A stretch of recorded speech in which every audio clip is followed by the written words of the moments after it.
Okay, we're going to continue with chapter 6. Chapter 6 is going to put together series circuits, parallel circuits, combination circuits, and it's going to show us different techniques of how to solve different circuits that are not series nor parallel combinations, so that they have to solve using special techniques. So let's start. So identifying series parallel relationships. Most practical circuits have a combination of series and parallel components. Components that are connected in series will share a common path. Components that are connected in parallel will be connected across the same two nodes.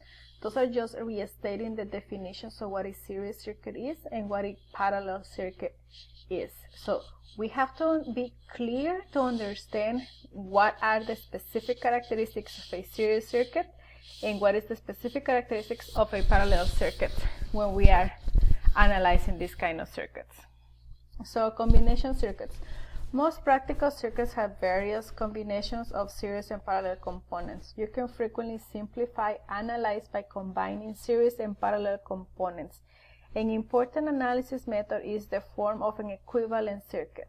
An equivalent circuit is one that has characteristics that are electrically the same as another circuit but is generally simpler. Yes, so we are going to be redrawing a lot of our circuits just so that we can analyze. We can find the R total, we can find the different paths that the current can split into. So keeping track of every single equivalent circuit, every step that we are doing is very important in succeeding when analyzing these kind of circuits. So here are examples of equivalent circuits. So this box and that box are equivalent. So they are not electrical measurements that can be distinguished the box. We don't know what there is inside them, but we know that they are electrically equivalent. More examples of equivalence are, this is equivalent to that. There is no electrical measurement that can distinguish the box, yet we don't know what is inside the box, but they behave electrically at least the same. So that's how we are going to say equivalent circuits. So they are going to be simplified step by step, but yet it keeps the generics, the specific behavior of that circuit. We cannot say something is equivalent. One circuit is equivalent to another circuit if the circuit behavior changes. So you have to be very careful to be consistent and follow the rules when you are simplifying circuits.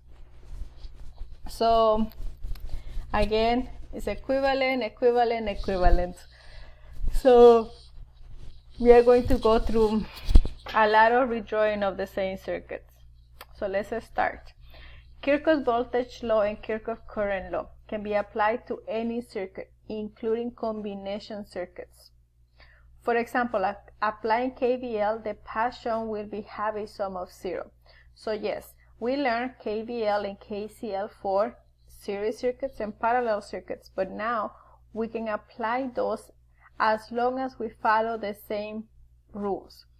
For KVL, we have to have a closed path. For KCL, we have to choose a node and assume that the sum of the currents entering the node is equivalent to the sum of the currents leaving the node. So yes, those can be still used for combination circuits, and we will see examples of how this is applied. Here's the first example. It says Kirchhoff's current law can also be applied to the same circuit. What are the readings for node A? So here I put the answers, but I want to work out this circuit so you can see how these answers came to be. So let's go to the next slide. Right here, this is the circuit. We have our source to be 5 volts. We have our R1 to be 270. We have R2, R3, R4, 5, and 6. So now they are asking us, what was the question? They're doing KCL at node A. So we want to know what is the current coming into the node and what is the value of these two currents leaving the node. So right here. So they want to know what is the current going through here and what is the current going through there. So in order to do that, we have to simplify the circuit to find the I total. So usually the way you start analyzing this kind of circuits is by going from the farthest right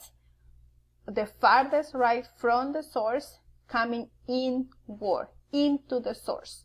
So that's what we're going to do. We are going to see, we see here clearly that R4, R5, and R6 are in series. Why are they in series? Because they only share a single connected terminal. So this is just one connected there, one connected there. So therefore, R4, 5, and 6 are connected in series.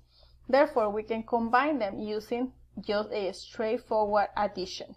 So they have 1, 2, 3. They are the same value. So we just multiply it by 3 using that special formula for to finding the equivalent resistance, which is 3 ohms. Now I'm going to redraw my circuit into a simpler version of it, where I just, instead of drawing these 3 resistors, I'm going to draw a single equivalent resistor. Okay, that is the value of that equivalent one is 300 that I calculated by adding all these 3 resistors. Now I have this.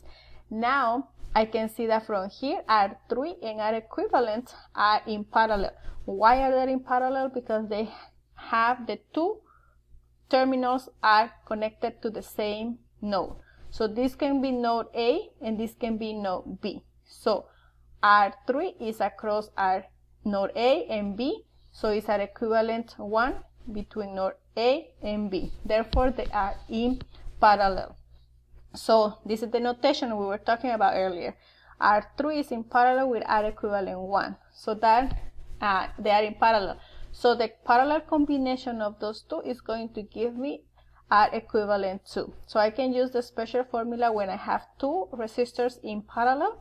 So I multiply them out and I get 157.14, which is about right because they are very close in value. I have 300 and 330. So it's about right. If it was 300, we just divide it by 2. So then I redraw the circuit in a simpler version. So now I'm going to replace this parallel combination by its equivalent. So these 2 become an equivalent 2, and then everything else remains the same. Now from here, I can see that R2 and R equivalent 3 are in series. Therefore, I can, why they are in series? Because they are connected only at a single point right there. So I can say R3 is equals to R2, R equivalent 2 plus R2. If I add them up, I'm going to get 627.14 ohms. So again, I can redraw this circuit. Everything is, I haven't touched R1, I haven't touched the source. So these 2 resistors are going to be simplified into a single resistor called R3. So now I have R1 and I have R3. Now I can say that R1 is in parallel with R3. Why? Because they are connected across the 2 nodes, node A and node B. So that combination will end up actually giving me my R total because I don't have any other resistors here. So if I combine these 2, that will be my resultant or my R total. So R total, I can use again the special form of adding parallel resistors when I have only 2 resistors, which is equivalent to multiplying the 2 resistors and dividing it by the sum of the 2 resistors. If I do that, I get 188.74 ohms as my R total. Please be careful. You see, I have my total resistance to be 188.74 ohms. Now you might ask me, well, isn't this higher than 100? And you said that if it was in parallel, they cannot be higher than the smaller value of the resistor in the circuit? Yes, that is true. Only and only if we have a pure parallel circuit. Right here we have a combination circuit, so that rule does not apply. So there is no checking right here. So you better do your math correctly and know what you're doing, because there is no way you can say, okay, 108 is higher than 100, so that might be wrong. So no, we cannot say that. Okay, now I have my R total, I have my V source, I can find my I source. So I source is V source over R total, which is 5 divided by 188.74 is equals to 26.49 milliamps. Okay, now I have my I source coming here. Now I'm going to do, finally, I'm at the point where I can do KCL, or nodal analysis. We call it KCL at this point because later we are going to learn about nodal analysis, but KCL at node A. So here I have labeled it.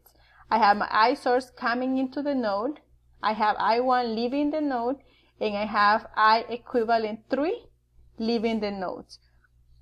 So here I can do a current divider. Current divider because I source is coming here and it's going to split in two different branches. So how do I find I1? How do I find I1? Using the special current divider for two branches, or for two resistors, which is the opposite over the sum of the two times the total. So if I do that, my I1 is going to be 18.51 milliamps. So I1 is 270 ohms at equivalent 3. At equivalent 3 is equals to 623. So the current going through I equivalent 3 has to be much more smaller than that because the resistor is much higher than 270. So here we do the nodal analysis. We say that I source is equals to entering equals to leaving. So I1 and I equivalent 3 is leaving. So I solve for I equivalent 3. I know that is I source minus I1. So I equivalent 3 is 26.49 minus 18.51. So my I equivalent 3 is 7.97 milliamps, which follow the rule that says that the lower the resistor, the higher the current. So that's how I got these values right here. That's my I total, that's my I1, and that's my I3. You may ask yourself, how can you say that this is the current leaving here when my ammeter is connected here? Yes, because there is nothing else connected in between. There is no other branch here. So yes, it has to be I equivalent 1. If you get to this point, then the current is going to split again. But that's not what we are asked. We are asked, what is the current coming through this branch? What is the current coming to that branch? And what is the current coming into the two branches? So that's how we solve a problem like this. Let's stop right here.